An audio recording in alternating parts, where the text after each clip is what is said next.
everyone is focused on Saudi Arabia and did the unthinkable. North Korea's deputy voice said it will continue to strengthen its nuclear program as a necessary measure needed to counter U.S. Kim In-ryong told reporters that the U.S. hostile policy towards North Korea of all problems, and that putting a definite end to this would be a prerequisite for solving all problems on the Korean peninsula, Reuters reports. North Korea tested a longer-range missile last weekend, which experts say was a significant advance for a weapons program that aims at having a nuclear-tipped missile that can strike America. The test triggered a new U.S.-backed push for a fresh round of UN sanctions against the North. Kim praised the test launch and said that regardless of U.S. sanctions, Pyongyang would never abandon its nuclear deterrence for self-defense and preemptive strike capability.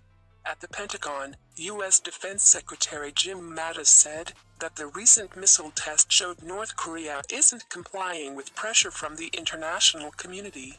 He stressed the need for a peaceful resolution, stating that a military solution to the standoff with North Korea over its nuclear weapons program would be tragic on an unbelievable scale.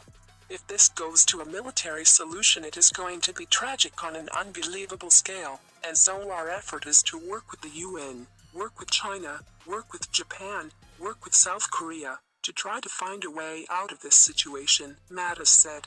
All 15 members of the UN Security Council this week called a launch of violation of existing sanctions, and vowed to take new measures, including additional sanctions.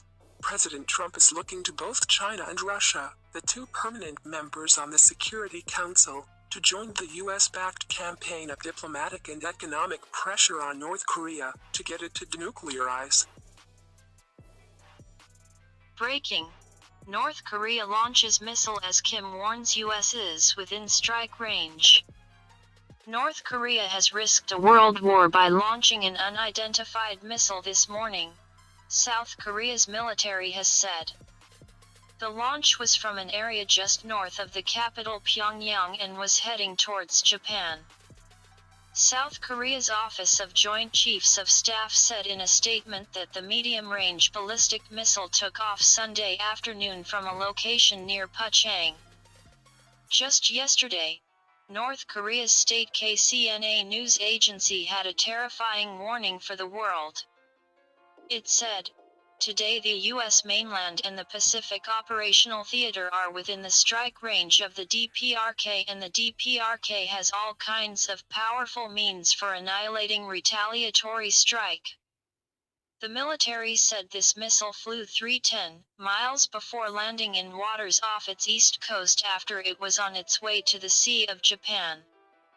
The U.S. attempted to play down the launch. A White House statement said the missile has a shorter range than the missiles launched in North Korea's three most recent tests. South Korea's President, Moon Jae-in, has called an emergency meeting. Yonhap news agency said it was not believed to be an intercontinental ballistic missile but was instead a medium-range rocket. A military official declined to confirm the report but said it was analyzing the launch. This comes as North Korea released proof that Kim Jong-un was targeted in a terror attack. And a Brit has given a chilling glimpse into what the secretive state is really like. Earlier this month, North Korea launched a medium long-range ballistic missile called the Hwasong-12. It said the missile was capable of carrying a heavy nuclear warhead.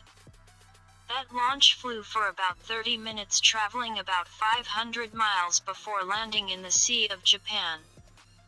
Last week the UN Security Council demanded that Kim stop conducting further such tests. It stressed the importance of North Korea immediately showing sincere commitment to denuclearization through concrete action.